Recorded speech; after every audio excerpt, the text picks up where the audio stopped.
Erinn Hayes. I played Heather. That's my character's name. Hi, I'm Sophie Giannamore. I played Rose. Hi, Michael D. Cohen. I was the writer-director, and I played Lenny. Same question for you guys. I hope you've had time to think about it. Where did this begin for you?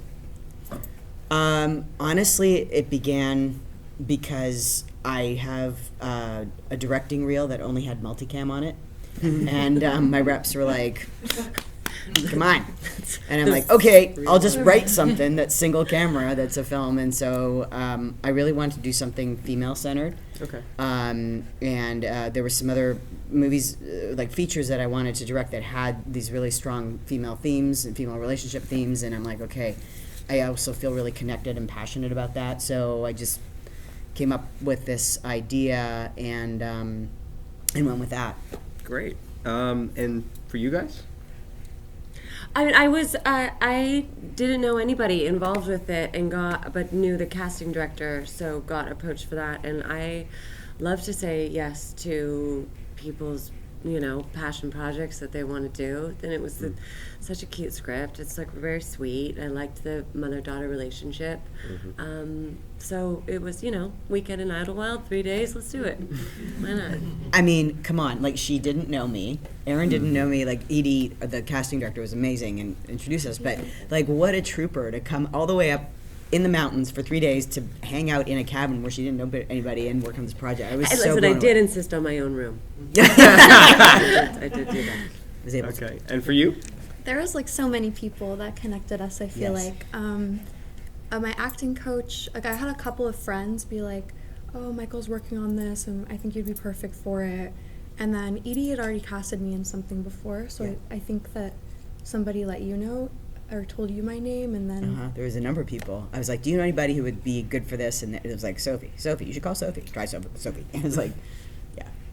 yeah, so I was so excited when I saw it, and I love shorts, so. That's great.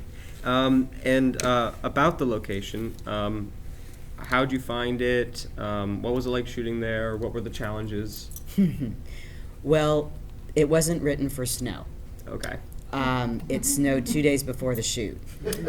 Wow, interesting. So I did some pretty fast rewriting. Okay, but I think it does really add. It- It really adds something special. Yeah, they call it gift from the gods, but at the time you don't look at it that way. No, it's a curse. Because you Yeah. don't think about that, snow makes footsteps. Snow makes footsteps. Snow makes footsteps. Sweet That was, thing. I forgot about that. Oh, It's like yes. literally Wow. to get us like walking out. It would be like, you can walk exactly, we have like one take of this, and then you have to like backtrack on the snow and then walk your exact path. Right. Yeah. People sweeping it and try, for crew to walk around, like setting light or, doing a rehearsal is really hard. Wow. Yeah. Forgot about that.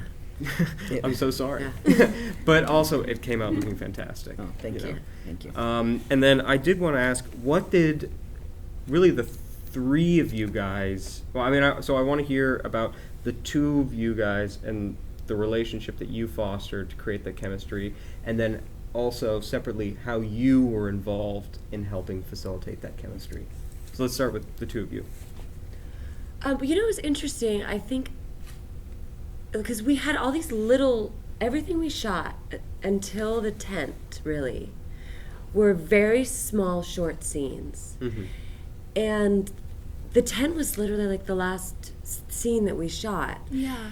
And it was interesting because at that moment I was like, I was so nice to really like settle into this warm mother-daughter relationship, because this is like, that these two have been through it together. Sure. with Rose's journey, and that like to have her mom as such a fierce protector, and to like, it was so nice to just settle into that last scene, because it felt like the rest of the shoot we were, it's a little indie 3-day shoot. You were like, get the shot, do the thing, do this, and they were small scenes where weren't too intimate. Mm-hmm. So I felt like we really like clicked into it. Yeah. I love all the rest, but that was my favorite one to film. And I think it just in terms of how you build that is you go to a cabin with four cast members and 6 crew, and and you get put in a really tight space and hang out like all the time. Yeah. You know? And then for you as the director, how did you oversee and facilitate the relationship? Well, I mean, intentionally did the tent scene last. Okay. Schedule-wise, I wanted them to have time to Get to know each other. Yeah, and it made sense. And we shot it indoors, which meant because we're outside, right? Like most of the time well, not most, but a lot of the time we're outside. We didn't have to shoot the tent inside. We put it in the living room and cut holes on the side of the tent and the top of the tent, and it was all done in the living room. So we could do that at night, and so it made sense to do that. And it just made sense to do it last so that they would have time to get to that point. And they were so believable as mom and daughter. I felt like it was just, I didn't have to do anything other than just schedule it that way, you know, Yeah. and just hold space, create this, you know, thing where magic can happen when people are in nature, in a cabin together. Like I grew up going to summer camp. It's like that vibe, right? Where you're in nature together, magic happens. The art becomes letting go and letting people just connect, and so that's just what happened. And because they're such great people, they just do it. Yeah, you know? certainly. And can I ask you, how do you balance being a director and acting at the same time? It's a challenge. I mean, everything I've directed, I've also acted in. Oh, okay. I can't say it's the best idea. It's just sort of kind of what happens in this case. Like I didn't have any room in the cabin to put more people. Like I had to do it myself. I would say I learned a lot. Like I know you're going to ask me this question, so I'm going to preempt it and say Thank you. what I learned was Please. if you're directing and acting in something, have a script coordinator. Certainly, I did not do that. It was like Okay. the biggest, you know, they would ask people like, okay, we don't have room in the cabin, what crew position can go? And they're like, oh, you don't really need a script supervisor. Now, I hope there's no script supervisors here because that's hugely offensive. But, you know, I was like, okay. And then Hey, Felix learned. Felix learned, but was like up for learning. we'd be sitting and editing, going, "Okay, can we go to a single of me? We don't have a single of me. What do you mean you don't have a single of me?" The editor's like, "There's no single of you." I know we must have shot a single. No, there's no single. Can you Like- explain, maybe for the people who aren't filmmakers here, what would the script supervisor have helped with? Making sure there was a single of me. Okay. Like, you know, like I had a shot list, cinematographer and I had wonderful cinematographer, Samuel Ott, and we had a shot list of everything, and the script supervisor, their job is to check off and make sure we've got all those things, and I thought we did, but because that living room scene with the 4 of us, right, we're at the beginning where we're all like, you know, oh yeah, you go out and camp, we camped, you know, that's a long scene, and I was in all of that. And so we didn't have, like, I thought we had all the coverage, and we didn't. So a script supervisor would make sure we had all the coverage and would make sure that there's continuity. So there were also some shots we couldn't use because the continuity, my hand would go from here to here all of a sudden. It's like, no, you can't do that. Yeah. So they would have made sure all that was in place. So that was a really important learning. We got through it, like, you know, because the crew was incredible. I had an amazing Emmy Award-winning editor, Cliff Spatos, who edits for the Kelly Clarkson show, you know, and he's amazing. So he was able to do it, but it, you know, there were challenges. Certainly. So, so I learned. You learned the hard way. Learned. And for you, what was the thing that you learned about yourself creatively, or about the creative process on this film specifically? I mean, like, honestly, I felt that strong intimacy, like, right when we were in the tent, I felt like, and I even called my manager after, she's, like, one of my good friends, and I was like, oh my god, like, I think I just made a breakthrough, or felt more, you know, connected, because it had been so long since I had been on set, and I forgot kind of what that feels like, and it really does, like, those, even just 3 days, like, you get close so fast, so I guess I just learned a lot about myself and my acting, and getting to watch it back, of course, there's, like, things I'm like, oh, you know, whatever, but it's, like, I learned so much. That's great. And for you? Yeah, it was just like I think just learning. Like, I think it's always a process of relearning, right? Like, I think every time you go onto a set, it's you're learning like what is this going to be, you know? And this, it was like it had been a while since I had done something so pared down. So it was like, all right, okay, let's like it was fun. Like I was sitting next to Felix, like learning a little bit of script supervising, like watching what he was doing, and just kind of just trying to relearn all of the nitty gritty of it when you don't have a huge crew and when you don't have, not like I'm on fucking Marvel movies, but like, Well, but when you don't, but that like. Just to relearn, like get down to it, like getting your hands dirty and making a thing out of love. It's great.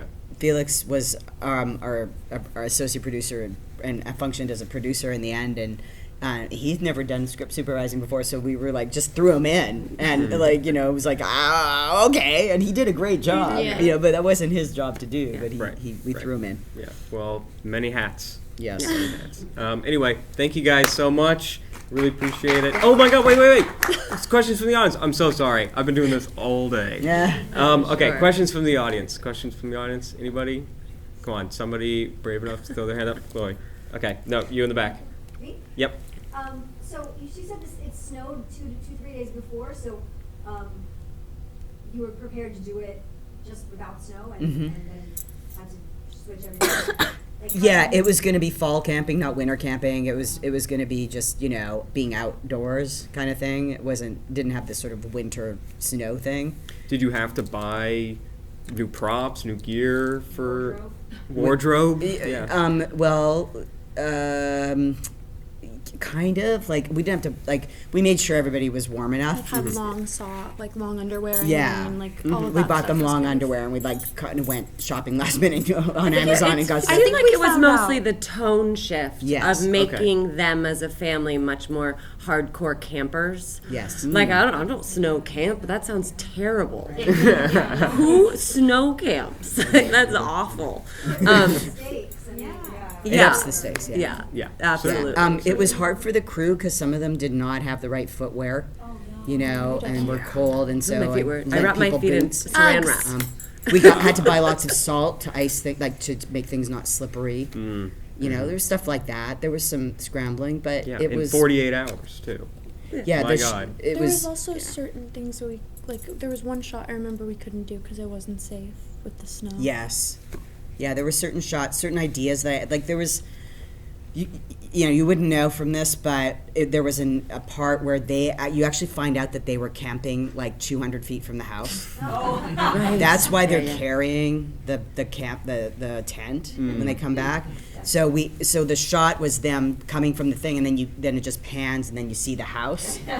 But it didn't work because where I needed them to walk, they were going to kill themselves if they did that, and you know. They're such divas that they Calling my agent. Yeah, exactly. No, I didn't want them to die or hurt themselves, so we really didn't. So we had to not do that shot that way, and we thought, well, maybe we can make it work. But then when we actually edited it together, it didn't cut. So it was fine. It's actually better this way. And of course, you know, safety first. Like, I'm glad we didn't do it. I'm as an actor myself, like. You know, I'm not going to ask anybody to do stuff You that's might not have dangerous. done it if you knew it was going to snow. I mean, you know, might not have thought it. It's like, it looked beautiful, and it really didn't seem at all like it was. I literally Unplanned. forgot that it wasn't supposed to snow Oh yeah, because yeah. it seems like so ingrained in like. It does seem Yeah. Yeah. Any other? Go ahead. This is a very silly question, but you were filming Idlewild. Did you get to meet the dog bear? Of course. Of course, he had a role, but we cut it. Yes, the dog mayor is one of the producers. Dog mayor. Anybody else? Any questions? All right. Well, thank you very much, Thank you. guys.